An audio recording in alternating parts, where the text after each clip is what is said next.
Νομίζω ότι μπορούμε να αρχίσουμε. Απόψε θα κάνουμε τον κόπο να ασχοληθούμε απόψε λοιπόν θα κάνουμε τον κόπο να ασχοληθούμε λίγο με την Οθωμανική Αυτοκρατορία, να συζητήσουμε δηλαδή, να μιλήσουμε μάλλον για το ποια ήταν η Οθωμανική Αυτοκρατορία και πώς η Οθωμανική Αυτοκρατορία αντιμετώπισε την Ελληνική Επανάσταση. Πώς την είδε, πώς την κατάλαβε και πώς, εν πάση περιπτώσει, την αντιμετώπισε.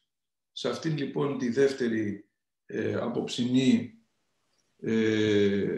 ομιλία για τα 200 χρόνια από την Επανάσταση του 1821, σας καλωσορίζουμε και θα προσπαθήσουμε να κάνουμε αυτό που έχει ονομαστεί στην πρόσφατη ιστοριογραφία βλέποντας με τη ματιά των άλλων, κοιτώντας με τη ματιά των άλλων. Θα προσπαθήσουμε να κοιτάξουμε με τη ματιά των Τούρκων για να είμαστε ιστορικά ακριβείς με τη ματιά των Οθωμανών Τούρκων. Θα ήθελα για να ξεκινήσουμε, έχω κάνει μια παρουσίαση, την έχω μοιραστεί μαζί σας, ελπίζω να τη βλέπετε στις οθόνες σας. Θα ασχοληθούμε λοιπόν με την Οθωμανική Αυτοκρατορία. Λίγα λόγια θα πούμε για την ιστορία της, τους θεσμούς της, τα χαρακτηριστικά της, τον τρόπο με τον οποίο ήταν δομημένη η κοινωνία της και για το πώς αντιμετώπισε, πώς είδε και πώς κατάλαβε και πώς αντιμετώπισε την Ελληνική Επανάσταση. Πρώτα-πρώτα μια γενική ιστορική επισκόπηση. Η Οθωμανική Αυτοκρατορία θα πρέπει να πούμε σε γενικές γραμμές ότι είχε τα εξής βασικά χαρακτηριστικά. Πρώτα-πρώτα ξεκίνησε μάλλον ως ένα τουρκικό εμιράτο της Μικράς Ασίας. Εμιράτο ήταν ένα μικρό κρατήδιο, ας το πούμε έτσι, αυτόνομο, ενός φυλάρχου, ο οποίος είχε υπό την ηγεσία του μία φυλή. Ηγέτης της φυλής αυτής ήταν ο Εμμύρης Οσμάν. Επομένως, η φυλή ήταν η φυλή των Οσμανλί. Αυτό που εμείς στα ελληνικά έχουμε πει των Οθωμανών. Ήταν η φυλή των Οθωμανών, των Οσμανλί, στα τουρκικά. Ο Οσμάν, λοιπόν, ο οποίος έζησε στα τέλη του 13ου, αρχές του 14ου αιώνα, ήταν ένας εμμύρης φύλαρχος, αρχηγός μιας φυλής. Και η φυλή του πήρε το όνομά του, η Οσμανλί. Επομένως, ήταν άνθρωποι, οι Οθωμανοί ήταν άνθρωποι νομάδες κτηνοτρόφοι. Λόγω ότι το εμμυράτο τους ανήκε στην αυτοκρατορία των Σελτζούκων Τούρκων, οι οποίοι ενδεχομένως είναι γνωστοί στην ιστορία, φαντάζομαι μπορεί να τους έχετε ακούσει ή να ξέρετε καλά ότι ήταν οι Τούρκοι που είχαν νικήσει τη Βυζαντινή Αυτοκρατορία στην περίφημη μάχη του Μαντζικέρτ το 1071. Οι Οθωμανοί, οι Οσμανλίδες, το εμμυράτο τους ανήκε σε αυτήν την αυτοκρατορία. Επειδή αυτή η αυτοκρατορία παρήκμασε από τα τέλη του 12ου αιώνα και κυρίως τον 13ο αιώνα, άρχισαν τα διάφορα εμμυράτα που ανήκαν μέσα στην αυτοκρατορία αυτή να αυτονομούνται. Ένα από τα εμμυράτα που αυτονομήθηκαν ήταν το εμμυράτο των Οσμανλίδων. Αυτοί καταλάβαιναν τους εαυτούς τους, οι Οθωμανοί, οι Οσμανλοί, καταλάβαιναν τους εαυτούς τους ως γαζίδες, ως δηλαδή ιερούς πολεμιστές, οι οποίοι σκοπό είχαν την επέκταση του Ισλάμ. Άρα με αυτήν την έννοια το εμμυράτο που γινόταν κράτος ήταν ένα κράτος γαζίδων, ιερών πολεμιστών και είχε μάλιστα και τα χαρακτηριστικά του σχετικού θρησκευτικού φανατισμού. Η ιστορία της Οθωμανικής Αυτοκρατορίας όμως ξεκινάει ουσιαστικά από τη στιγμή που το κράτος τους επεκτάθηκε, που ήταν και η πρώτη τους επιλογή, έτσι, να επεκταθεί στη Δύση, γιατί στη Δύση, δυτικά του εμμυράτου των Οσμανλίδων στη Μικρά Ασία, βρίσκονταν οι χριστιανοί, εναντίον των οποίων έπρεπε να επεκταθούν εφόσον ήταν άνθρωποι του Ιερού Πολέμου. Και το γεγονός που σηματοδοτεί την επέκτασή του στη Δύση ήταν η άλωση της Κωνσταντινούπολης, της πρωτεύουσας της Βυζαντινής Αυτοκρατορίας, η οποία συνέβη στις 29 Μαΐου του 1453. Την περίοδο αυτή ξεκινάει μια περίοδος της οργάνωσης του Οθωμανικού κράτους από το 1453 ως το 1683, το 17ο αιώνα, είναι η φάση που ονομάζουμε φάση της επέκτασης, κατά την οποία οι Οσμανλίδες επέδειξαν μια φοβερή κινητικότητα, μια φοβερή επεκτατική δράση. Μισό λεπτό, γιατί υπάρχει ένα πρόβλημα.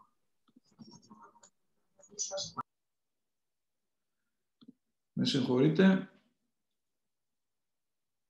Επανερχόμαστε. Έχουμε λοιπόν μέχρι το 1683 έχουμε τη φάση κατά την οποία το κράτος επεκτείνεται. Από εκεί και πέρα έχουμε μια φάση στην οποία οι Τούρκοι περνούν στην άμυνα. Μέχρι τότε, όσο είναι στην επίθεση, οι περισσότερες μάχες, πόλεμοι, τις οποίες δίνουν, τους κερδίζουν. Έχουν πάρα πολύ λίγες ήττες στο ενεργητικό τους κατά την πρώτη περίοδο και γίνονται κυριολεκτικά ο φόβος και ο τρόμος της Ευρώπης, η μόνιμη απειλή της κατάκτησης. Όταν όμως τα πράγματα δεν τους πάνε και τόσο καλά, από το 1687 περίπου και μετά εμπλέχθηκαν σε ένα πόλεμο κατά τον οποίο ενωμένοι οι Ευρωπαίοι επικράτησαν εις βάρος τους, με αποτέλεσμα να περάσουν σε μια αμυντική στάση και να σταθεροποιηθούν. Αυτή η περίοδος ήταν λιγότερο από 100 χρόνια, ως το 1774. Το 1774 υπέστησαν μια φοβερή ήττα από τη Ρωσική Αυτοκρατορία της εποχής της Εκατερίνης, της Αυτοκράτηρας της Ρωσίας Εκατερίνης της Δεύτερης, με αποτέλεσμα να περάσουν σε μια φάση παρακμής και πτώσης. Αυτή η φάση τους πήρε αρκετά χρόνια, πάρα από 100 χρόνια, μέχρι την ήττα της Οθωμανικής Αυτοκρατορίας στον Πρώτο Παγκόσμιο Πόλεμο το 1918, που σήμανε και ουσιαστικά τη διάλυσή της. Η Αυτοκρατορία επισήμως διαλύθηκε το 1922, όταν ο Κεμάλ Ατατούρκ έφτιαξε το σύγχρονο κράτος της Τουρκίας. Εδώ βλέπετε το χάρτη της Οθωμανικής Αυτοκρατορίας, τον έχω κλέψει από τη Wikipedia. Είναι ο χάρτης της Οθωμανικής Αυτοκρατορίας το 1683. Με σκούρο πράσινο είναι οι περιοχές υπό την άμεση διοίκηση του Σουλτάνου, με ανοιχτό πράσινο είναι οι περιοχές που είναι υποτελείς στον Σουλτάνο. Παρακαλώ. Τι γίνεται το 1683? Το 1683 είναι απλώς η μεγαλύτερη επέκταση. Δηλαδή έχουν νικήσει τους Πέρσες στην Ανατολή, που ήταν ο βασικός τους αντίπαλος στην Ανατολή, και έχουν πετύχει και τις μεγαλύτερες επεκτάσεις τους στην Δύση. Οπότε το 1683 είναι ας το πούμε έτσι, το πικ, το ανώτατο σημείο, το ζενίθ, το ανώτατο σημείο της επέκτασης της Οθωμανικής Αυτοκρατορίας. Από εκεί και πέρα το 1684 ανέλαβαν μια εκστρατεία εναντίον των Γερμανών, πολιόρκησαν τη Βιέννη, απέτυχαν, έγινε ολόκληρη συμμαχία εναντίον τους και από εκεί και πέρα άρχισαν να χάνουν εδάφη. Γι' αυτό το 1683 είναι το ανώτατο όριο. Στη συνέχεια, στην περίοδο της παρακμής και της πτώσης, έχουμε μια περίοδο, η σημαντικότερη προσωπικότητα που μας ενδιαφέρει εμάς, είναι ο περίφημος Σουλτάνος Μαχμούντ ο Δεύτερος. Αυτός ανέβηκε το 1808 κατά τη διάρκεια μιας πολύ σοβαρής δυναστικής κρίσης. Φανταστείτε ότι όταν ανέβηκε στον θρόνο διαδέχθηκε τον αδελφό του, ο οποίος είχε ανατραπεί και δεν ήταν δηλαδή μια κανονική διαδοχή. Ήταν σε εξέλιξη Ναπολεόντιοι πόλεμοι στην Ευρώπη. Ο Ναπολέον ήταν στο απόγειο της ισχύως του, ενώ είχε ξεσπάσει και μια επανάσταση των Σέρβων εναντίον των Τούρκων. Και προσπάθησε να την αντιμετωπίσει. Μετά από αυτήν την κατάσταση αντιμετώπισε την εξέγερση του Μπεϊλέρμπεϊ της Ρούμελης, του γνωστού Αλή Πασά των Ιωαννίνων. Στη συνέχεια αντιμετώπισε και εξέγερση του διοικητή της Αιγύπτου, του Μπεϊλέρμπεϊ της Αιγύπτου, Μοχάμετ Αλή Πασά, ο οποίος και οι δύο αυτοί, και ο Αλή Πασάς, ήταν από το Τεπελένι και ήταν Αλβανός, φιλής των Τόσκιδων, και Αλβανός ήταν και ο Μοχάμετ Αλή Πασάς, ο διοικητής της Αιγύπτου, ο οποίος καταγόταν από την Καβάλα της Μακεδονίας. Ήταν αυτός, ο Μαχμούντ ο Δεύτερος, ήταν ο Σουλτάνος που κλήθηκε να αντιμετωπίσει και την Ελληνική Επανάσταση. Επομένως, βρισκόταν σε μια δυναστική κρίση και αντιμετώπισε μια περίοδο κρίσης της Οθωμανικής Αυτοκρατορίας, Γι' αυτό ήταν και αυτός που ξεκίνησε τις εξυγχρονιστικές μεταρρυθμίσεις στο κράτος του. Εδώ τον βλέπετε ντυμένο με μια στολή, ας πούμε, δυτικού ευρωπαϊκού τύπου, κατά την περίοδο που προσπάθησε να εξυγχρονίσει το κράτος του. Οι διάδοχοί του ξεκίνησαν, ο γιος του και διάδοχός του, Αμπτούλμετζι το πρώτος, ξεκίνησε και τις μεταρρυθμίσεις της περίφημες του Τανζιμάτ. Ποια ήταν τα χαρακτηριστικά του Οθωμανικού κράτους, βασικοί θεσμοί και η τουρκική κοινωνία? Τα βασικά χαρακτηριστικά είναι πρώτα-πρώτα αυτό που είπαμε. Παρακαλώ. Αυτό που είπαμε ότι το Οθωμανικό κράτος ήταν φιλετικό κράτος. Με αυτήν την έννοια ο Σουλτάνος ήταν φύλαρχος, αρχηγός μιας φυλής και δεν έπαυσε ποτέ να συμπεριφέρεται έτσι. Αρχηγός της φυλής των Οσμανλίδων, των Οθωμανών. Το κράτος του ήταν αγροτική οικονομία που στηριζόταν στη μεγάλη γεωκτησία. Η μεγάλη γεωκτησία δεν ήταν ακριβώς φεουδαρχία με τη δυτική έννοια του όρου. Στηριζόταν σε ένα σύστημα μεγάλων γεών, όχι τόσο μεγάλων όσο ήταν τα φέουδα της Δύσης, που λέγονταν τιμάρια και δίνονταν σε στρατιώτες οι οποίοι είχαν διακριθεί σε μάχες. Τα τιμάρια έδιναν την ευκαιρία στους τιμαριώτες, στους ανθρώπους δηλαδή που τα ήλεγχαν, να διατηρούν άλογα, να έχουν έναν προσωπικό στρατό και να εκστρατεύουν, είχαν την υποχρέωση να εκστρατεύουν μαζί με τον Σουλτάνο όποτε αυτός τους το ζητούσε. Όσο υπήρχε τιμαριωτισμός στην αυτοκρατορία, είμαστε στην περίοδο της επέκτασης και της επίθεσης.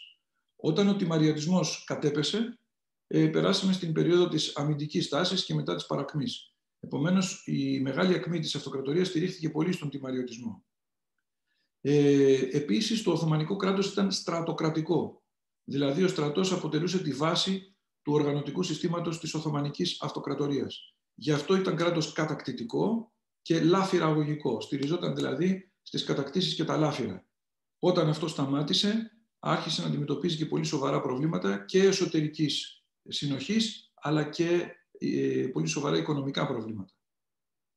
Επίσης, ήταν κράτος Ισλαμικό. Ήταν το κράτος των πιστών, των μουσουλμάνων, των οπαδών του προφήτη Μωάμεθ.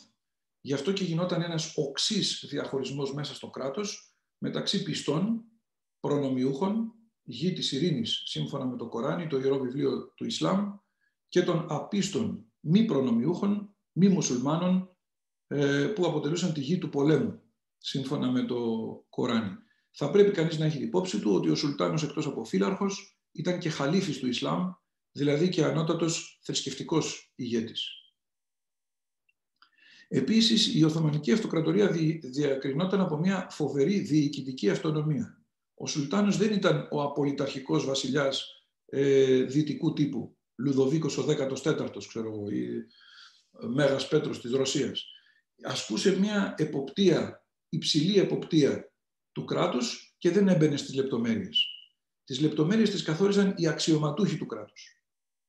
Αυτό έχει πάρα πολύ μεγάλη σημασία, διότι οι αξιωματούχοι μπορούσαν να αυθαιρετούν κατά την κρίση τους, όπως αυτοί νόμιζαν.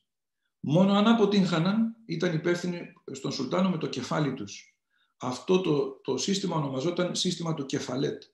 Οι άνθρωποι δηλαδή ήταν κεφαλές άλλων ανθρώπων και ήταν υπεύθυνοι στους ανωτέρους τους με το κεφάλι τους. Οι ανώτατοι αξιωματούχοι στον Σουλτάνο, οι κατώτεροι αξιωματούχοι στους ανώτερους αξιωματούχους, οι υποτελείς στους ανώτερους αξιωματούχους και ούτω καθεξής. Ο καθένας ήταν υπεύθυνος σε κάποιον άλλον με το κεφάλι του. Εάν αποτύγχανε να διοικήσει σωστά αυτούς που έπρεπε να διοικήσει, τότε του κοβόταν το κεφάλι. Υπήρχε μάλιστα και μία πρακτική, η οποία ήταν η πρακτική του στραγγαλισμού και κατόπιν του αποκεφαλισμού, η οποία τηρείται απαρεγκλήτως στους αξιωματούχους της Οθωμανικής Αυτοκρατορίας. Οι βασικοί θεσμοί που διείπαν την αυτοκρατορία ήταν οι εξής. Ο ανώτερος, όπως είπαμε, ήταν ο Σουλτάνος, ο φύλαρχος των Οθωμανών, χαλίφης του Ισλάμ, βασιλιάς των βασιλιάδων, όπως τον αποκαλούσαν ανώτατος βασιλιάς. Ο τίτλος που χρησιμοποιούσαν οι Τούρκοι ήταν Παντισά. Ο ανώτερος Σάχης, δηλαδή, ο ανώτερος βασιλιάς, ο όρος περσικός. Μετά τον Σουλτάνο ήταν ο Μέγας Βεζίρης. Ήταν ο ανώτατος διοικητικός υπάλληλος, ο πρώτος στην ιεραρχία του πρωινού συμβουλίου, που ήταν το συμβούλιο του αυτοκράτορα, Το συμβούλιο ονομαζόταν και Διβάνι, ήταν το Υπουργικό Συμβούλιο που συναποφάσιζε με τον Σουλτάνο για τα μείζωνα ζητήματα του κράτους. Ο πρώτος του πρωινού συμβουλίου, του Αυτοκρατορικού Διβανίου, ήταν ο Μέγας Βεζίρης και διοριζόταν κατευθείαν από τον Σουλτάνο. Αυτός, ο Μεγάλος Βεζίρης, ήταν και ο πρόεδρος του Απογευματινού Συμβουλίου. Δηλαδή προείδρευε σε ένα άλλο μικρότερο Διβάνι, το οποίο χρησιμοποιείται ως όργανο για να παίρνει αποφάσεις ο Μεγάλος Βεζίρης, τις οποίες μετέφερε στον Σουλτάνο. Επειδή το Αυτοκρατορικό Συμβούλιο λάμβανε χώρα το πρωί, ονομαζόταν πρωινό, ενώ το Διβάνι του Σαντραζάμι, του Μεγάλου Βεζίρη δηλαδή, λάμβανε χώρα το απόγευμα, οπότε ονομαζόταν Απογευματινό Συμβούλιο. Βέβαια, το Αυτοκρατορικό Συμβούλιο, το πρωινό Διβάνι, λάμβανε χώρα ιδιαίτερα στην περίοδο της παρακμής, το πολύ μία φορά την εβδομάδα, πολλές φορές μία φορά στις 15 μέρες. Ενώ το Απογευματινό Συμβούλιο λάμβανε χώρα περισσότερες από 3 φορές την εβδομάδα. Επομένως, ήταν το βασικό Διβάνι.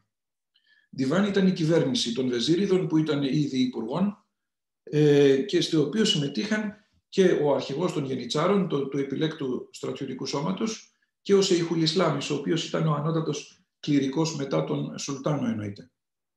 Ο αρχηγός των κληρικών του κράτους. Επίσης, σημαντικό ρόλο έπαιζε το χαρέμι, που ήταν ο προσωπικός χώρος, ο ιδιωτικός χώρος του Σουλτάνου, στον οποίο βρίσκονταν και οι γυναίκες του. Όπως και οι γυναίκες των αξιωματούχων του κράτους, των Βεζίριδων, του Μεγάλου Βεζίρη και άλλων, οι οποίοι ζούσαν όλοι αυτοί μέσα στο Τόπκαπι, στο Ανάκτορο.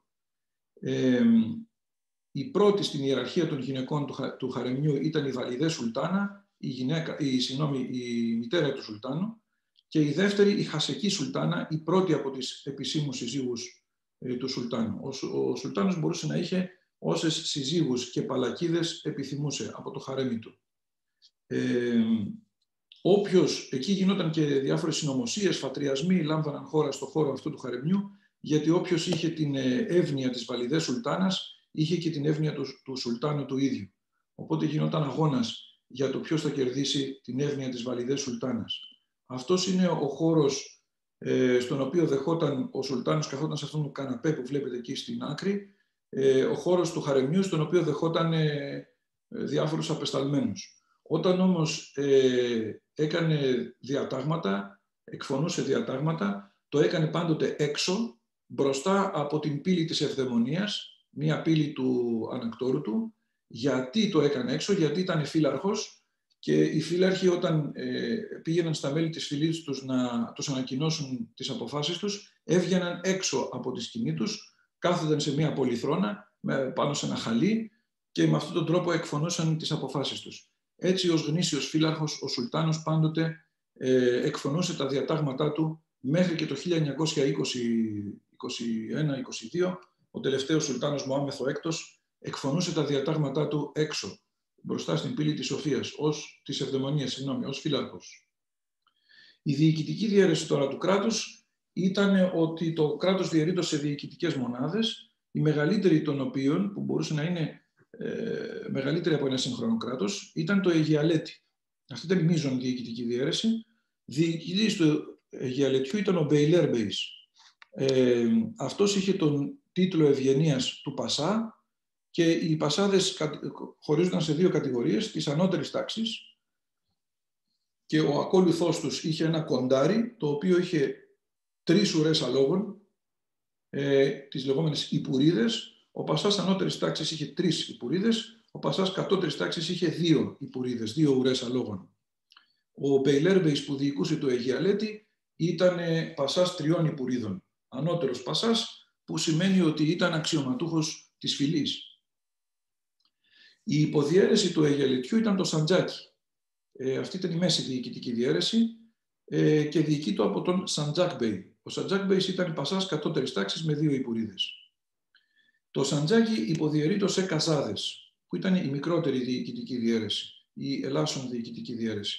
Διοικητής του Καζά ήταν ο Καδής ή Μπέις. Έφερε τον τίτλο ευγενίας του Μπέι. Παράδειγμα, να σας φέρνω την Πελοπόννησο, γιατί μας ενδιαφέρει και για την Επανάσταση και γιατί είναι η περιοχή μας. Ήταν η Σαντζάκι, που ανήκε στο Αιγιαλέτη της Ρούμελης. Το Αιγιαλέτη της Ρούμελης ήταν τεράστιο, ήταν σχεδόν όλη η Βαλκανική Χερσόνησος. και είχε πρωτεύουσα την Αδριανούπολη στην Ανατολική Θράκη. Ως Σαντζάκη, η Πελοπόννησος είχε έδρα την Κόρινθο από το 1460 ως το 1540 και τον Ναύπλιο από το 1540 ως το 1650. Το 1650 όμως η Πελοπόννησος έγινε ανεξάρτητο Αιγιαλέτη, χωρίς υποκείμενα Σαντζάκια, μόνο με καζάδες, από την περίοδο 1650-1686-87 με πρωτεύουσα τον Ναύπλιο, και από το 1715, όταν ξανακατέλαβαν την Πελοπόννησο οι Τούρκοι, την είχαν πάρει ένα φεγγάρι οι Βενετοί, είχαν πρωτεύουσα την Τρίπολη, την περίφημη Τριπολιτσά, την οποία την έχασαν από τους επαναστάτες της Ελληνικής Επανάστασης το Σεπτέμβριο του 1821. Ο τρόπος με τον οποίο ασκούσε έλεγχο η κεντρική διοίκηση στα Αιγιαλέτια και τα Σαντζάκια ήταν ότι έστελνε υπαλλήλους του κράτους, ανώτατους αξιωματούχους του κράτους, που είχαν εκπαιδευτεί μέσα στα ανάκτορα ως διοικητές στις επαρχίες. Με αυτόν τον τρόπο ήλεγχε τις επαρχίες. Όταν όμως πέρασε στην περίοδο της παρακμής, κάποιοι τοπικοί αγιάννηδες, δηλαδή τοπικοί μεγαλογεοκτήμονες, κληρονομικοί μάλιστα, ένα είδος φέουδο, όπως θα εξηγήσουμε στη συνέχεια, ήταν αυτοί που έπαιρναν και τον έλεγχο των Σαντζακιών και των Αιγιαλετιών. Αυτοί όμως ήταν τοπικοί άνθρωποι, δεν είχαν καμία επαφή με την κεντρική διοίκηση, οπότε και η κεντρική διοίκηση έχασε τη σχέση της με τις επαρχίες της. Θύγμα και αυτό της παρακμής της αυτοκρατορίας. Η οικονομία τώρα της Οθωμανικής Αυτοκρατορίας, αυτή στηριζόταν στη μεγάλη γεωκτησία, όπως είπαμε, στους περίφημους τιμαριώτες σπαχίδες. Ήταν η περίοδος της ισχυροποίησης του κράτους, της επιθετικής στάσης του, της επέκτασής του, όπου διέθετε και πολύ ισχυρό στρατό. Αργότερα όμως οι μεγαλογεοκτήμονες ήταν οι Αγιάννηδες, οι οποίοι ήταν κληρονομικοί μεγαλογεοκτήμονες, μπορούσε δηλαδή η γη που διέθεταν να περάσει στα παιδιά τους, οπότε έχουμε ένα είδος φεουδαρχίας πλέον, καμία σχέση με τον τιμαριωτισμό που είδαμε προηγουμένως. Οπότε αυτοί είχαν ανοργάνωτους στρατούς ή μισθοφορικούς στρατούς, και όταν ο Σουλτάνος εξτράτευε και το ζητούσε βοήθεια, του έστελναν συνήθως μισθοφόρους, οι ίδιοι δεν λάμβαναν μέρος, και αυτό σχετίζεται με την περίοδο της παρακμής του κράτους και το τέλος του τιμαριωτισμού. Οι Οθωμανοί είχαν μια παράξενη σχέση με το εμπόριο, το προστάτευαν και το θεωρούσαν πάρα πολύ σημαντικό, διότι γνώριζαν ότι η αυτοκρατορία τους βρίσκεται στο χώρο που ενώνει την Ανατολή με τη Δύση, οπότε τα πανάκριβα ανατολικά αγαθά, όπως ήταν το μετάξι, τα μπαχαρικά και διάφορα τέτοια, έπρεπε να περάσουν από τη δική τους αυτοκρατορία για να περάσουν στη Δύση. Ο ρόλος της αυτοκρατορίας τους είχε μειωθεί από τις ανακαλύψεις από τα τέλη του 15ου αιώνα, αλλά αυτό δεν σημαίνει ότι είχε χάσει ουσιαστικά τη σημασία του. Γι' αυτό προστάτευαν το εμπόριο οι Οθωμανοί, αλλά για κάποιον παράξενο λόγο δεν θεωρούσαν τους εαυτούς τους τόσο ασήμαντους για να ασχολούνται με το εμπόριο. Επομένως, το εμπόριο είχε περάσει στα χέρια των μη μουσουλμάνων, των Αρμένιων, των Εβραίων και των Ελλήνων, οι οποίοι και ως εμπορικοί ανταγωνιστές συχνά συγκρούονταν μεταξύ τους ως κοινότητες. Έχουμε πολύ συχνά μέσα στην Οθωμανική Αυτοκρατορία συγκρούσεις Αρμενίων και Εβραίων, Αρμενίων και Ελλήνων, Εβραίων και Ελλήνων κτλ. Λόγω εμπορικού ανταγωνισμού. Με τον τρόπο αυτό και οι Αγιάννηδες, που ήταν μεγαλογεοκτήμονες και δεν επιθυμούσαν να αλλάξει τίποτα στην Οθωμανική Αυτοκρατορία γιατί έβγαζαν κέρδη από τον τρόπο που λειτουργούσε, έγιναν φορέας οπισθοδρόμησης, με αποτέλεσμα η Οθωμανική Αυτοκρατορία να μείνει έξω από τις εξελίξεις, τις κοσμογονικές εξελίξεις που συντελούνταν στην Ευρώπη, τη βιομηχανική επανάσταση κυρίως, με αποτέλεσμα σιγά σιγά το κράτος να είναι απαρχαιωμένο και ως απαρχαιωμένο να πέσει, να γίνει έρμεο στην οικονομική υποταγή των εκβιομηχανισμένων ιμπεριαλιστικών αποικιοκρατικών δυνάμεων. Κυρίως της Αγγλίας, της Γαλλίας και της Ρωσίας αρχικά και στη συνέχεια και της Γερμανίας. Ο στρατός στην Οθωμανική Αυτοκρατορία ήταν προνόμιο των των μουσουλμάνων, των πιστών. Οι άπιστοι έπρεπε να πληρώνουν έναν φόρο που ονομαζόταν κεφαλικός φόρος, γιατί έπρεπε με αυτόν τον τρόπο διατηρείται το κεφάλι στους ώμους τους. Οι προστατευόμενοι μη μουσουλμάνοι που πλήρωναν τον κεφαλικό φόρο ονομάζονταν ζημίδες και δεν είχαν δικαίωμα να στρατεύονται. Όταν στην πρώτη περίοδο της ιστορίας που έχουμε την περίοδο της επέκτασης, ο στρατός τελούσε υπό τη διοίκηση του Σουλτάνου. Οποτεδήποτε δηλαδή γινόταν πόλεμος, εξτράτευε ο ίδιος ο Σουλτάνος.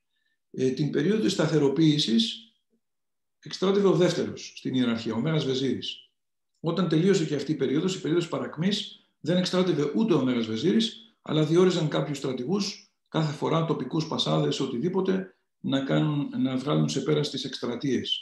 Παραδείγματος χάρη, ένας τέτοιος περίφημος πασάς, ο οποίος έπαιξε μεγάλο ρόλο και στην Ελληνική Επανάσταση και αργότερα στην αντιμετώπιση της τάσης των Αιγυπτίων, ήταν ο περίφημος Μεχμέτ Ρεσάτ Πασάς, από την Κιουτάχια της Μικράς Ασίας, ο περίφημος Κιουταχής στην Ελληνική Επανάσταση.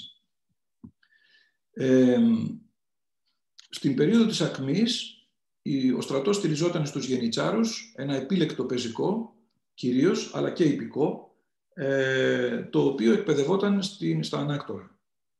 Επομένως ήταν στρατός της πρωτεύουσας. Και επίσης στηριζόταν και στους σπαχίδες, τους τιμαριώτες ιππείς, με τους ιδιωτικούς στρατούς τους, που έρχονταν από τις διάφορες επαρχίες. Όταν πέρασαν οι Οθωμανοί στην περίοδο της παρακμής τους, οι τιμαριώτες σπαχίδες εξαφανίστηκαν, όπως είπαμε αντικαταστάθηκαν από τους μεγαλογεωκτήμονες φεουδάρχες Αγιάννηδες, ενώ οι γενίτσαροι παρήκμασαν γιατί ασχολήθηκαν πάρα πολύ με εμπορικές δραστηριότητες, κυρίως προστασία, πολλούσαν προστασία σε εμπόρους, νταβατζιλίκι δηλαδή με απλά λόγια, και με αυτόν τον τρόπο παρήκμασαν εντελώς, με αποτέλεσμα πολλές φορές να αρνούνται να εκστρατεύσουν, όπως στην περίπτωση της Ελληνικής Επανάστασης. Του ζήτησε ο Σουλτάνος να έρθουν στην Πελοπόννησο για να καταπνίξουν το κίνημα και αυτοί δεν ακολούθησαν. Στην εικόνα βλέπετε γενίτσαρο αριστερά, επίλεκτο του πεζικού, την περίοδο του 16ου αιώνα, του Σουλεϊμάν του Μεγαλοπρεπή, κατά την επέκταση της αυτοκρατορίας, με το παράξενο καπέλο του, με το μουσκέτο του, με το γυριστό σπαθί του, την περίφημη πάλα και την κλασική για ανατολικούς στρατιώτες μικρή στρογγυλή ασπίδα. Φέρει και πελέκι. Δίπλα είναι ο τιμαριώτης σπαχής με την πανοπλία του και με τον γορητό του, τη φαρέτρα του, γιατί ο πιο συνηθισμένος τρόπος με τον οποίο πολεμούσαν οι στρατιώτες αυτοί ήταν ότι χρησιμοποιούσαν τόξο, οι λεγόμενοι υποτοξότες. Μπορούσαν να τοξεύσουν την ώρα που το άλογο τους έτρεχε με μεγάλη ταχύτητα. Ήταν φοβερά ικανοί. Ο στόλος ήταν ξένος για τους Οθωμανούς Τούρκους, δεν είχαν ιδιαίτερη επαφή με τη θάλασσα οι Τούρκοι. Παρά τα αυτά, την περίοδο της επέκτασης ήταν αίτητοι στη θάλασσα, διότι στηρίχθηκαν πάρα πολύ σε μουσουλμάνους κουρσάρους, δηλαδή σε πειρατές που πληρώνονταν από το κράτος για να ασκούν πειρατεία σε αντιπάλους. Οι πιο γνωστοί κουρσάροι διοικητές του Οθωμανικού στόλου ήταν από την Αλγερία, οι περίφημοι Χαϊρεντίν Μπαρμπαρόσα και Πύρι Ρεΐς, οι οποίοι σχετίζονταν και με τις μεγάλες νίκες που έκανε ο Οθωμανικός στόλος εναντίον ξένων χριστιανικών στόλων. Κατά την περίοδο της παρακμής παραμελήθηκε ο στόλος, κυρίως λόγω έλλειψης αντιπάλων μετά την οριστική ήττα των Βενετών. Παραμελήθηκε εντελώς, με αποτέλεσμα ο ελληνικός στόλος στην διάρκεια της Ελληνικής Επανάστασης, που αποτελείται από μικρά εμπορικά πλοία με μικρά κανόνια, τις λεγόμενες κανονάδες, να μπορέσει να επικρατήσει πολλές φορές σε ναυμαχίες εναντίον του Οθωμανικού στόλου που είχε πολεμικά πλοία με μεγάλα κανόνια, τα λεγόμενα τηλεβόλα, όπως είναι η περίφημη ναυμαχία του Γέροντα. Το 1825 ένας στολίσκος εμπορικών πλοίων υπό τον Ανδρέα Μιαούλη συνέτριψε τον Οθωμανικό στόλο. Η εκπαίδευση στην Οθωμανική Αυτοκρατορία ήταν σχεδόν ανύπαρκτη. Δεν υπήρχε εκπαιδευτικό σύστημα. Τουλάχιστον δεν υπήρχε με τη σύγχρονη έννοια του όρου ή με την έννοια που υπήρχε σε άλλα κράτη της εποχής. Υπήρχαν μόνο οι λεγόμενοι μέντρεσε, λένε το σχολείο οι Τούρκοι.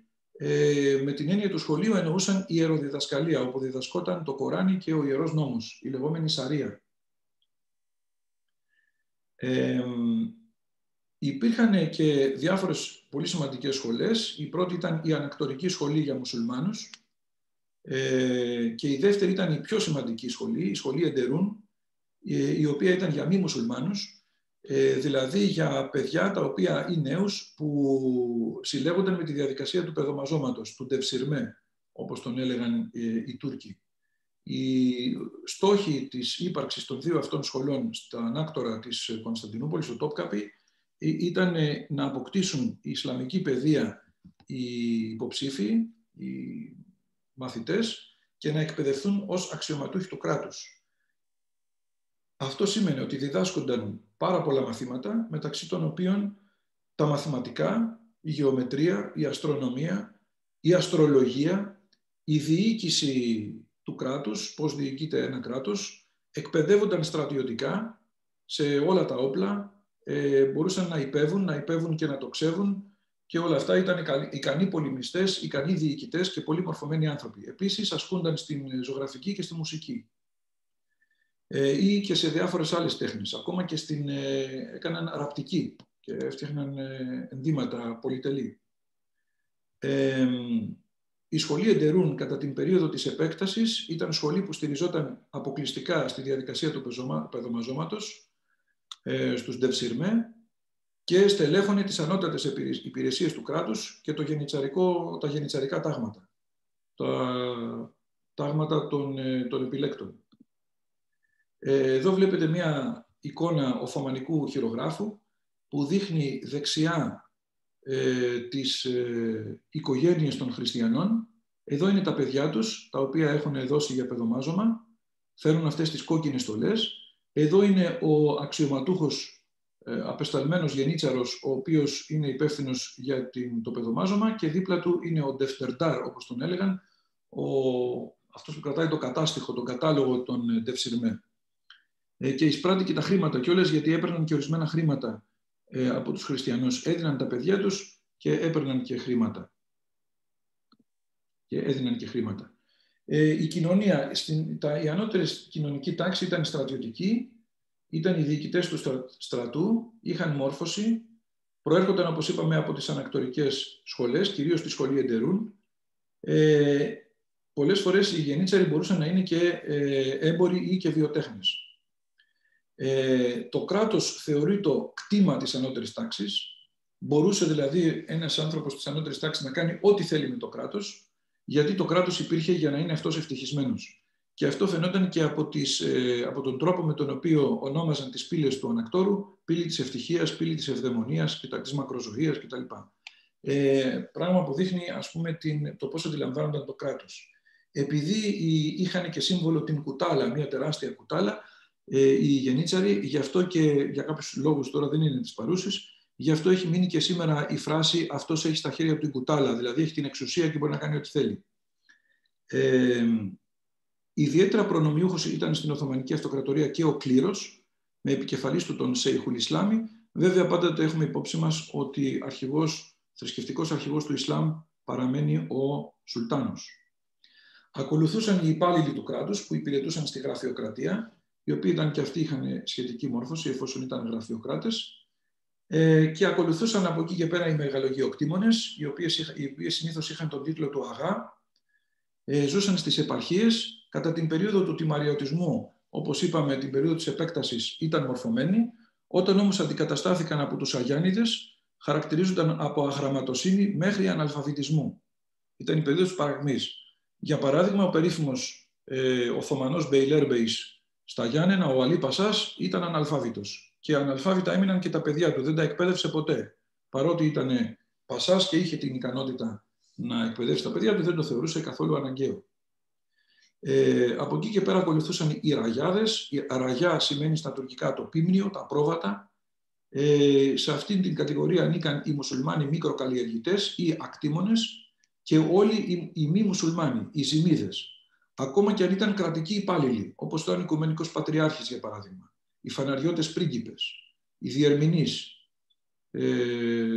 της υψηλής πύλης, είτε ήταν μεγαλογειοκτήμονες, αγιάννηδες, χριστιανοί, οι λεγόμενοι σε εμάς προύχοντες, πρόκριτοι, προεστοί, δημογέροντες κτλ., είτε ήταν απλός λαός. Όλοι αυτοί ήταν ραγιά και έπρεπε να έχουν και αυτοσυνειδησία και να ξέρουν σε ποια κοινωνική τάξη ανήκουν και να μην έχουν παράλογες απαιτήσεις. Είναι χαρακτηριστική η περίπτωση ενός μεγάλου διερμηνέα που κινείται προς τα ανάκτορα και συνάντησε έναν ευνούχο του χαρεμιού. Στη διοικητική διαίρεση του ανακτόρου, ο Μέγας Διερμηνέας ήταν υψηλότερα από τον ευνούχο. Όμως ο Μέγας Διερμηνέας ήταν φαναριώτης χριστιανός και ο ευνούχος μουσουλμάνος. Και επειδή ο Μέγας Διερμηνέας χαιρέτησε τον ευνούχο χωρίς να κατέβει από το άλογο του, ο ευνούχος τον ανάγκασε να κατέβει και τον έδιρε.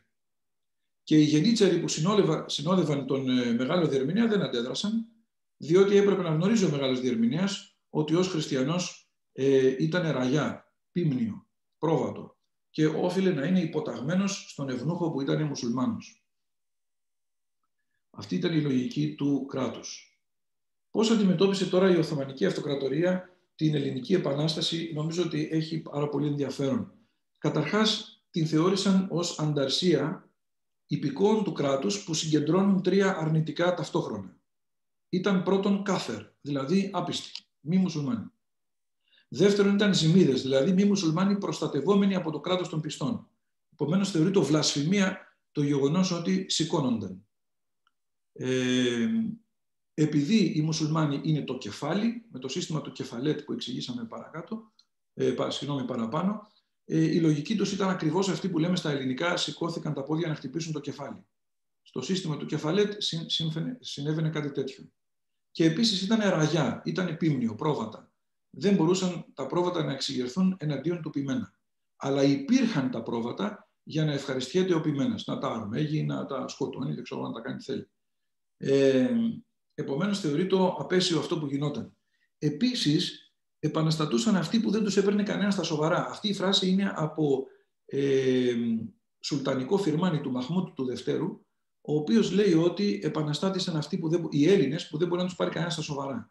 Γιατί δεν μπορούσε να τους πάρει κανένα στα σοβαρά? Γιατί είχαν επαναστατήσει σε επαρχίες, στερεά Ελλάδα Πελοπόννησο, που ήταν ασήμαντες για την Οθωμανική Αυτοκρατορία και την οικονομία της. Επομένως, θεωρούσε ότι τώρα κάποιοι, ας πούμε, με τη σύγχρονη ονομασία, ξέρω εγώ, να πούμε, υποδεέστεροι τύποι, ξέρω εγώ, περιθωριακοί, έχουν σηκωθεί και κάνουν τον επαναστάτη.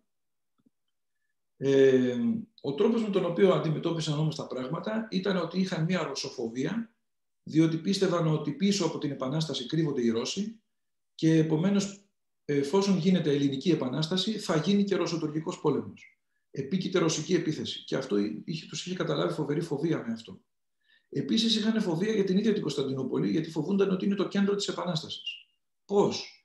Είχαν πέσει στα χέρια τους επιστολές της Φιλικής Εταιρείας, που μιλούσαν για συνωμοσίες μέσα στην πρωτεύουσα, για συνεργασία με τους Βουλγάρους και τους Σέρβους, για επανάσταση στη Μακεδονία, στη Θεσσαλία, στην Ήπειρο κτλ. Οπότε θεωρούσαν ότι έχουν επαναστατήσει οι Ρωμνοί, όπως το έλεγαν το Ρουμ Μιλέτ, οι χριστιανοί, οι Ορθόδοξοι, παντού. Και έχουν στραφεί εναντίον των μουσουλμάνων παντού, ακόμα και στην πρωτεύουσα. Παρά το γεγονός ότι οι σοβαρές, τα σοβαρά μηνύματα έρχονταν από τον Οθωμανό Μπεϊλέρμπεϊ της Πελοποννήσου, τον περίφημο Χουρσίτ Πασά, ο οποίος μιλούσε για την ακαταστασία που υπήρξε στην Πελοπόννησο. Εκεί υπήρχαν σωστά στοιχεία, αρκετά ανησυχητικά. Δεν έδιναν όμως ιδιαίτερη σημασία, πίστευαν ότι αντιμετωπίζουν γενική εξέγερση. Τους εξέπλητε το γεγονός ότι η εξέγερση προερχόταν από τους Έλληνες, διότι οι Έλληνες ήταν διασκορπισμένοι σε διάφορα σημεία της αυτοκρατορίας, οπότε θεωρούσαν ότι δεν μπορούν να επαναστατήσουν από οπουδήποτε. Τους εξέπλητε το γεγονός. Επίσης, εκεί που συγκεντρώνονταν, όπως είπαμε, ήταν φτωχές επαρχίες, και αυτό τους εξέπλητε. Και το τελευταίο πράγμα που τους εξέπλητε ιδιαιτέρως ήταν το γεγονός ότι ήταν προνομιούχοι. Ο Οικουμενικός Πατριάρχης είχε ιδιαίτερα προνόμια, ενώ μόνο Έλληνες ήταν αυτοί οι οποίοι μπορούσαν να διορίζονται πρίγκιπες στη Μολδοβλαχία, στη σημερινή Ρουμανία, ή να διορίζονται μεγάλοι διερμηνείς των ανακτόρων ή μεγάλοι διερμηνείς του στόλου κτλ. Επομένως θεωρούσαν ότι για ποιο λόγο επαναστατούν οι προνομιούχοι. Επίσης, εκείνο που εξέπληξε πολύ τους Οθωμανούς Τούρκους είναι το γεγονός ότι παρότι από τα πρώτα 2 χρόνια της Επανάστασης αντιμετώπισαν την κατάσταση σφάζοντας Έλληνες και κυρίως την ηγεσία των Ελλήνων, τον Οικουμενικό Πατριάρχη, προεστούς, προύχοντες και διάφορα τέτοια, τους επιβεβαιώσαν ότι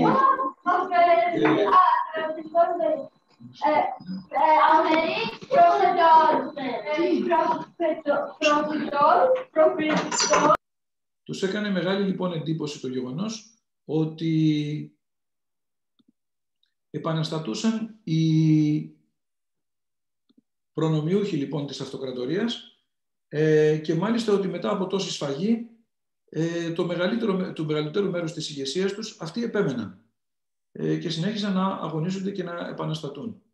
Προσπάθησαν να βρουν τα αίτια. Εντόπισαν τα αίτια κυρίως στο θρησκευτικό μίσος των απίστων εναντίον των πιστών, των οπαδών του προφήτη και θεωρούσαν ότι τον πρωταγωνιστικό ρόλο στην Ελληνική Επανάσταση τον παίζει ο κλήρος. Επίσης θεωρούσαν ότι την όλη Επανάσταση έχει οργανώσει μια οργάνωση, προφανώς εννοούσαν τη Φιλική Εταιρεία, την οποία αποτελούσαν ιερείς, πρόκριτοι και άλλοι πλούσιοι. Και αυτοί παρέσυραν το λαό. Δεν είχαν κακή αντίληψη των πραγμάτων, είχαν ενημερωθεί πολύ καλά και γι' αυτόν τον λόγο ήταν και σε αυτό οφειλόταν και το γεγονός ότι μετέφραζαν πάρα πολύ γρήγορα οποιοδήποτε ελληνικό κείμενο έπεφτε στα χέρια τους για να μπορέσουν να αντιληφθούν τι συμβαίνει. Θεωρούσαν βέβαια ότι υπήρχε ρωσική υποκίνηση με σκοπό να πληγεί η αυτοκρατορία, ενδεχομένως και να πέσει.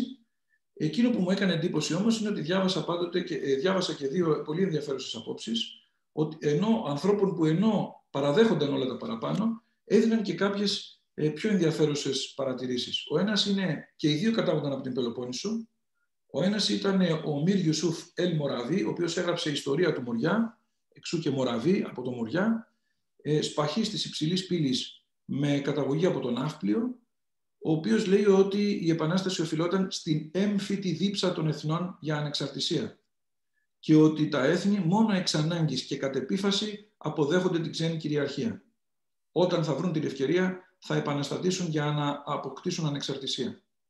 Η δεύτερη περίπτωση είναι ένας Αγιάννης, κληρονομικός διοικητής του Καζά της Κορίνθου, ο Κιαμίλ Μπέης, ο οποίος θεωρούσε ως αιτία την καταπίεση, δηλαδή τον τρόπο με τον οποίο οι Οθωμανοί συμπεριφέρονταν στους Έλληνες, που ήταν συμπεριφορά που άρμοζε σε δούλους και όχι σε υπηκόους ενός κράτους. Και μάλιστα ο ίδιος θεωρούσε ότι αποτελούσε εξαίρεση, ότι συμπεριφερόταν στους Κορίνθιους ως σε υπηκόους και μάλιστα είναι χαρακτηριστικό αυτό γιατί ξέρουμε από τους απομνημονευτές της Επανάστασης, όπως ο Φώτιος Χρυσανθόπουλος, ο περίφημος Φωτάκος, ότι οι Κορίνθιοι δεν ήθελαν να επαναστατήσουν από σεβασμό στον Μπέη τους. Αντιμετώπισαν την Επανάσταση πολιτικά, εμπνευσμένοι από τη σκέψη ενός περίφημου ιστορικού του Ιμπν Χαλντούν, ενός τινήσιου του 14ου αιώνα, θρησκευτικά από το σουννιτικό τάγμα των Ναξιμπεντίδων, το οποίο έχει μεγάλη επιρροή στο Τόπκαπι, στα Ανάκτορα, και στρατιωτικά με άμεσα μέτρα καταστολής. Το πρόσωπο που έπαιξε ρόλο στην λήψη των αποφάσεων ήταν ο Χαλέτ Εφέντης, εξαπορρίτων υπουργός και ιδιαίτερα ευνοούμενος του Σουλτάν Μαχμούτ του Δεύτερου. Εδώ σε αυτήν την περίφημη εικόνα του Λουί Νταβίδ που εικονίζει τη στέψη του Μεγάλου Ναπολέοντα, βλέπετε τη λεπτομέρεια της εικόνας. Ο τύπος με το σαρίκι εδώ είναι ο Χαλέτ Εφέντης, ο οποίος ήταν τότε πρέσβης της Οθωμανικής Αυτοκρατορίας στο Παρίσι. Αυτός είχε δεχθεί την επιρροή του Ιμπν Χαλντούν και αυτός είχε την πνευματική επιρροή του Ιμπν Χαλντούν και αυτός είχε και τους στενούς δεσμούς με τους Ναξιμπεντίδες Σούφι. Εδώ βλέπετε τον Ιμπν Χαλντούν. Τι είχε πει αυτός? Αυτός είχε πει ότι ένα κράτος περνάει από διάφορες φάσεις, της ανόδου και της παρακμής, και ότι στην πρώτη του φάση είναι μια φυλή η οποία έχει φοβερή δραστηριότητα νομάδων κτηνοτρόφων και επεκτείνεται σε βάρος κρατών που παρακμάζουν. Και μέσα από μια διαδικασία αστικοποίησης εκφυλίζεται και στο τέλος φτάνει στον έκτο δυναστικό κύκλο, όπως τον ονόμαζε ο Ιμπν Χαλντούν, που είναι η φάση της παρακμής, της νοθρότητας, της νοχέλειας, όπου από κάποιον τοπικό διοικητή ή από κάποιον δραστήριο γείτονα το κράτος θα καταστραφεί. Τους εντυπωσίαζε όσους διάβαζαν τον Ιμπν Χαλντούν ότι οι Ρουμ που είχαν επαναστατήσει ήταν παρεκμασμένοι νοθροί, οι Βυζαντινοί, τους οποίους είχαν καταλάβει οι Τούρκοι και που τώρα εμφανίζονταν ως αναγεννημένοι δραστήριοι που απειλούσαν με καταστροφή το Οθωμανικό κράτος. Η Επανάσταση ελληνική είχε μείζωνα σημασία, όχι καθεαυτήν, αλλά επειδή ήταν φαινόμενο που καταδείκνυε την Οθωμανική παρακμή. Πίστευαν ότι υπήρχε ανάγκη ανάσχεσης της παρακμής, να επιστρέψουν στον τρίτο δυναστικό κύκλο, που ήταν η περίοδος του ισχυρού Σουλτανάτου, την περίοδο του Σουλεϊμάν, ας πούμε, του Μεγαλοπρεπή, με την απεμπόληση του αστικού βίου και την επανάκτηση αξιών του νομάδα κτηνοτρόφου, όπως ήταν η οπλοφορία, η απλή ενδυμασία και διατροφή και όχι η πολυτελής κτλ. Χαρακτηριστικό είναι ότι τότε εκδόθηκαν και διατάγματα που έλεγαν ότι οι άνθρωποι πρέπει να οπλοφορούν υποχρεωτικά. Υπήρχε όμως, όπως είπαμε, και η επιρροή των Αξιπεντίδων Σούφι, η οποία έλεγε ότι πρέπει να επιστρέψουν στις αρχές του Κορανίου και σύμφωνα με αυτές οι ζημίδες που επαναστατούν πρέπει να εκτελεστούν, να σφαγιαστούν. Με αυτήν την έννοια έπρεπε να ασκηθεί ακραία βία εναντίον χριστιανών. Επίσης έπρεπε να επιστρέψουν οι άνθρωποι στον τρόπο ζωής του Ιερού Νόμου, τη Σαρία, με λιτότητα βίου και απλότητα ενδυμασίας, όπως είδαμε και στο προηγούμενο συνέπιπτε εδώ με τον Ιμπν Χαλντούν.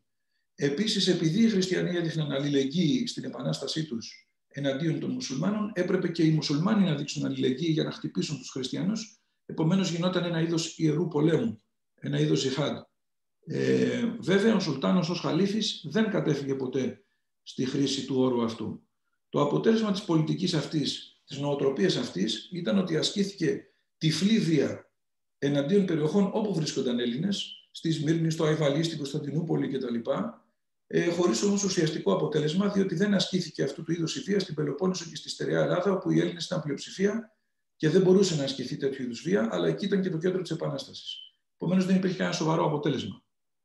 Εκεί ασκούνταν βία, κυρίως επειδή έπαιζαν ρόλο οι γενίτσαροι, οι οποίοι έκαναν τον ταβατζιλίκι τους. Και επειδή θεωρούσαν ότι οι Έλληνες είναι απίθεις, πίστευαν ότι έπρεπε να τους φάξουν. Όταν ο Σουλτάνος προσπάθησε να ελέγξει τη βία αυτή, διότι ουσιαστικά διέλυαν το εμπόριο των περιοχών αυτών, χαρακτηριστική η σφαγή της Χίου, που διαλύθηκε το εμπόριο της μαστίχας λόγω των γενιτσάρων, έστειλε διατάγματα ο Σουλτάνος για να απαγορεύσει τη βία και οι γενίτσαροι απλώς τον αγνόησαν, με μια δείχνοντας εκπληκτική απίθεια. Επειδή υπεύθυνος για όλα αυτά θεωρήθηκε ο Χαλέτ Εφέντης, έχασε την εύνοια του Σουλτάνου, έπεσε σε δυσμένεια, εξορίστηκε στο Εικόνιο και εκεί στραγγαλίστηκε και αποκεφαλίστηκε κατά τη συνήθεια των μουσουλμάνων. Κόψαν το κεφάλι του, το βάλανε σε ένα σακούλι με αλάτι και το πήγαν στην Κωνσταντινούπολη να το δει ο Σουλτάνος. Επειδή το σακούλι αυτό το λέγανε ντορβά, έχει επικρατήσει και η φράση σήμερα «δεν θα βάλω το κεφάλι μου στον ντορβά». Δηλαδή δεν θα διακινδυνεύσω να εκτελεστώ, σύμφωνα με το σύστημα του κεφαλέτ. Πόσο το αντιμετώπισαν στρατιωτικά, χρησιμοποίησαν τοπικά μισθοφορικά στρατεύματα, κυρίως Τουρκαλβανών ή μουσουλμάνους Αλβανούς της φυλής των Τόσκιδων, μουσουλμάνους της φυλής των Τόσκιδων, οι οποίοι ήταν μπεκτασίδες μουσουλμάνοι και κατάγονταν κυρίως από την Νότια Αλβανία και την Ήπειρο. Επίσης, στρατολόγησαν και απέστειλαν οθωμανικές δυνάμεις από την Ανατολία, από τη βαθιά Μικρά Ασία, τον οποίον ηγήθηκε και ο περίφημος Πιταχής Πασάς που είπαμε προηγουμένως.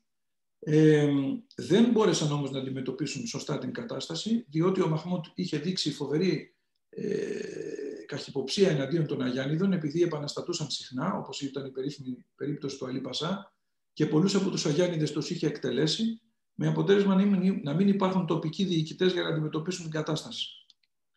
Οι διοικητές που στάλθηκαν να αντιμετωπίσουν την εξέγερση προέρχονταν από την Κωνσταντινούπολη, ήταν άνθρωποι της υψηλής πύλης, δεν είχαν καμία πείρα από την περιοχή, από το πλέγμα συμμαχιών, από τις εχθρότητες που υπήρχαν, οπότε δεν χειρίστηκαν σωστά την κατάσταση και ιτήθηκαν από μικρότερους και πιο ασήμαντους στρατούς. Επίσης, η Οθωμανική Αυτοκρατορία αντιμετώπιζε πολύ σοβαρά οικονομικά προβλήματα, τα οποία δεν μπορούσε να ξεπερνάσει. Χαρακτηριστική ήταν και η περίπτωση της άρνησης των γενιτσαρικών ταγμάτων να λάβουν μέρος. Είχαν οικονομικά συμφέροντα στην πρωτεύουσα και σε μεγάλες πόλεις και δεν θεωρούσαν ότι έπρεπε να εκστρατεύσουν σε μια ασήμαντη επαρχία. Επίσης, είχε κινητοποιηθεί σουλτανικό στράτευμα εναντίον του Αλή Πασά των Ιωαννίνων και μάλιστα υπό τη διοίκηση του Πασά της Πελοποννήσου, του Χουρσίτ, με αποτέλεσμα να λείπει και ο Πασάς από την περιφέρεια που επαναστάτησε. Επίσης, το χειρότερο ήταν ότι η αποτυχία των στρατιωτικών μέτρων των Τούρκων οφειλόταν στην ανικανότητα και στους φατριασμούς και η χαρακτηριστική περίπτωση είναι το γεγονός ότι ο άνθρωπος που νίκησε τελικά τον Αλή Πασά, ο Χουρσίτ Πασάς, αμέσως μετά την νίκη του στραγγαλίστηκε και αποκεφαλίστηκε κατά το σύστημα του κεφαλέτ και στάλθηκε το κεφάλι του στον Σουλτάνο, μάλλον για λόγους αντιζηλίας. Αυτά ήθελα να σας πω, να σας ευχαριστήσω και συγγνώμη εάν είπα περισσότερα από όσα έπρεπε. Είμαι στη διάθεσή σας αν θέλετε να ρωτήσετε κάτι. Πάντως εγώ εδώ κλείνω.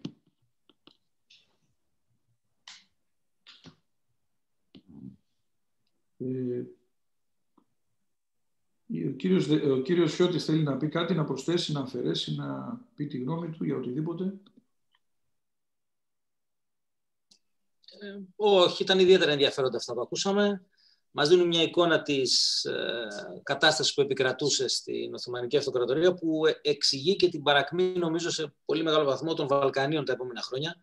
Το γεγονός ότι αυτό το σύστημα μας περιγράψατε κυριαρχούσε στην ευρύτερη περιοχή στην οποία ζούμε κι εμείς, εξηγεί την υστέρηση έναντι της υπόλοιπης Δυτικής Ευρώπης, της υπόλοιπης Ευρώπης, και αυτό πρέπει να το έχουμε πάντα στο νου μας. Και νομίζω ότι χρήζει ιδιαίτερης μελέτης αυτή η θεωρία με τους κύκλους των αυτοκρατοριών και τους κύκλους των διαφόρων ηγεσιών. Νομίζω κάποιες από αυτές τις κουβέντες, ότι εμείς οι Έλληνες πια είμαστε σε μια φάση παρακμής, ακούγονται καμιά φορά και από τον γείτονά μας, τον Ερντογκάν, σε αρκετές περιπτώσεις. Δεν ξέρω αν το έχεις προσέξει και εσύ στους λόγους του. Ναι, ναι. Οι Έλληνες είσαστε τώρα σε μια φάση, ενώ μάλλον το δικό του το λαό και τη δικιά του στο μυαλό του αυτοκρατορία τη βλέπει σε φάση δεύτερης, τρίτης ανάπτυξης κτλ. Ότι επανέρχονται δυναμικά κτλ. Ακριβώς. Αυτά νομίζω πρέπει να τα έχουμε λίγο στο μυαλό μας, να προσέχουμε, να τα μελετάμε, και νομίζω σε επόμενες συνεδρίες μας, παρουσιάσεις μας, θα πούμε και άλλα πράγματα που θα συνδυάσουν και θα συνθέσουν όλα αυτά τα οποία βλέπουμε, καταλαβαίνουμε, σκεφτόμαστε. Πάντως γι' αυτό τα προτιμήσαμε κιόλας, για να φαίνεται ότι να γίνονται και οι συνδυασμοί με την κατάσταση που βλέπουμε σήμερα. Και μάλιστα θα μπορούσα να προσθέσω κάτι πάνω σε αυτό, ότι ένα πράγμα από το οποίο τους εξέπληξε τους Οθωμανούς πάρα πολύ ήταν η αντίδραση της Ευρώπης στο ότι έσφαξαν τον πληθυσμό της Χίου, περίφημη σφαγή της Χίου. Τη ζωγράφισε ο Ντελακρουά, έγινε χαμός και τους έκανε εντύπωση ότι οι Έλληνες έσφαξαν τους Τούρκους στην Τρίπολη και δεν άνοιξε μύτη στην Ευρώπη, δεν ακούστηκε τίποτα. Αντιθέτως, ο τρόπος με τον οποίο χειρίστηκαν οι ίδιοι τη σφαγή της Χίου τους εξέπληξε κυριολεκτικά.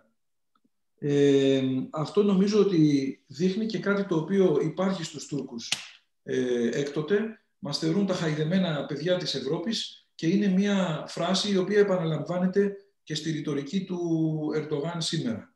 Οπότε οι επιλογές που έκανα σε αυτά που είπα δεν ήταν μόνο για να εξηγήσουν το τουρκικό κράτος, αλλά πολλές φορές να εξηγήσουν και δικές μας νοοτροπίες, όπως αυτό με την κουτάλα ή το βάζει το κεφάλι στο τουρβά, και να εξηγήσουμε και νοοτροπίες που έχουν οι Τούρκοι σήμερα και τις οποίες θα ακούμε στις ειδήσεις και δεν μπορούμε να τις κατανοήσουμε εάν δεν έχουμε υπόψη μας αυτά τα πράγματα.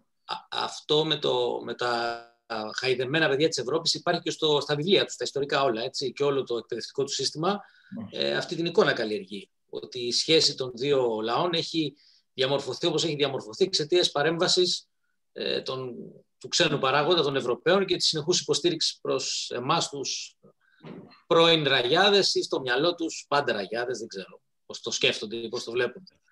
Ναι. Πάντως δεν είμαστε πια Ρουμ. Για το μυαλό το δικό τους είμαστε Ιουνάν τώρα. Ιουνάν, ναι, Ιώνες. Ιώνες, δεν είμαστε Ρωμαίοι. Δεν έχουμε δηλαδή, πώς να το πούμε, κληρονομιά της Βυζαντινής Αυτοκρατορίας. Υπάρχει κάποιος άλλος, κύριε Πλαστήρα, θέλετε να πείτε κάτι?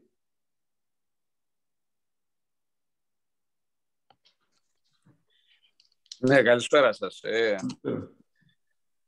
Εκείνο που πρέπει να μας προκαλεί εντύπωση είναι το πώς τους προσπέρασαν οι εξελίξεις.